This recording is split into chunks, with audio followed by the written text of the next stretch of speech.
Alright, so yan mga ka-TV no, magandang araw po sa inyong lahat. Sa video natin ngayon ay tuturuan ko po kayo kung paano po mag-withdraw dito kay OKX papunta pong GCash no. So itong video na to ay para po ito sa mga bagong users natin dyan na hindi po alam yung proseso. Kaya stay tuned po kayo para mag-guide ko kayo.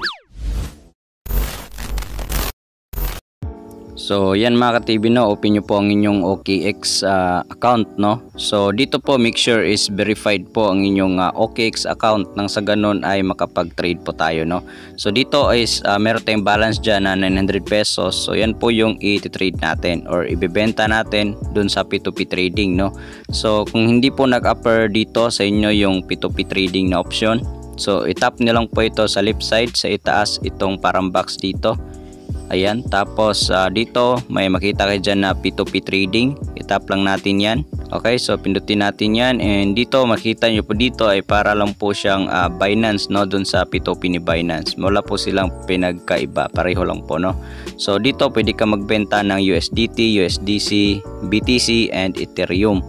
So wala pa pong ibang tokens dito or crypto na pwede mabenta. So yan pa lang po yung available. Okay, so kung naka-USDT yung asset mo, so select mo lang po yung USDT.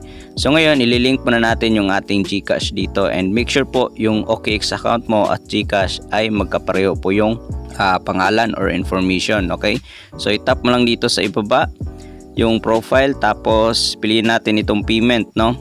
So since dito sa akin na-add ko na yung aking GCash, so hindi na ako mag-a-add. So kung sa inyo hindi pa na-add, itap nyo lang po itong plus icon dito sa itaas.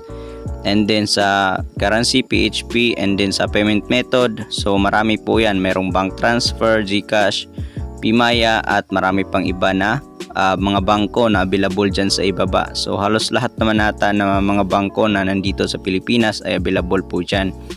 Okay, so ngayon since GCash yung pipiliin mo, so itap mo lang ito sa GCash and makita nyo dito sa account name, automatic na siya, hindi na siya may edit talaga.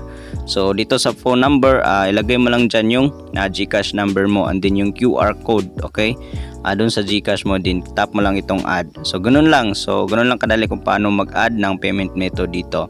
So balik na tayo dito sa homepage ng P2P trading nila. And dito since magbibenta tayo, i-select natin itong sell. So kung magbabuy ka, i-select mo itong buy. Okay, so ngayon magbibenta tayo, so i-select natin itong sell. And dito meron po silang mga payment method, pwede mo i-select din or filtered out no. So dito tap mo lang si GCash and then sa amount din pwede rin maglagay ka rin dito. So sa akin 17.69, so yan lang naman yung laman ng ating OKX account.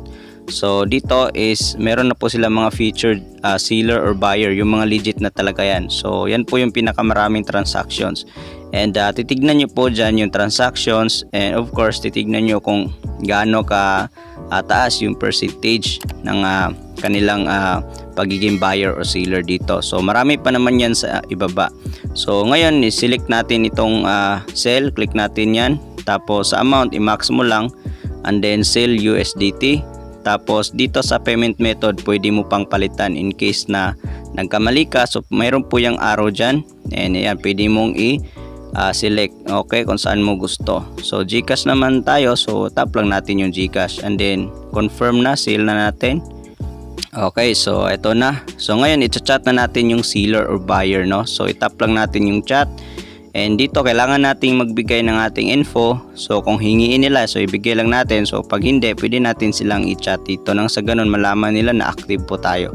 So makita nyo, napakabilis pong nag-reply at na-send na sa ating GCash. So tignan natin dito. Ayan, so dito sa aking GCash account, makita po ninyo ay nadagdagan na balance natin dito no. So makita nyo, nadagdagan na po siya ng 985 pesos. And next step na gagawin natin ay i-release na naman natin yung ating crypto or USDT na binibenta natin para mapasa na dun sa buyer natin. So click natin to release crypto and then tap lang natin tong okay. Okay, click lang natin yan, tapos tap yes, then release crypto. Ayan, so ganun lang po siya kadali. Then pwede natin silang i-rate dito or good or poor. So since good naman yan, wala nang problema. And yun lang, nagbigay pa siya ng payment proof dito. So kahit hindi na magbigay, basta dumating na sa inyong GCash ay pwede mo nang i-release ang crypto.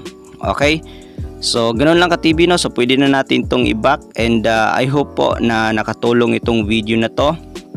At para po sa mga baguhang users natin dyan kay OKX, sana po ay natulungan ko po kayo, no. So hanggang dito na lang po yung video natin, at maraming salamat po sa inyong panood. And sana nakatulong po ito, and ma-share nyo po ito sa mga iba pang users natin dyan na baguhan. So hanggang dito lang, God bless, and see you in my next video. Peace out.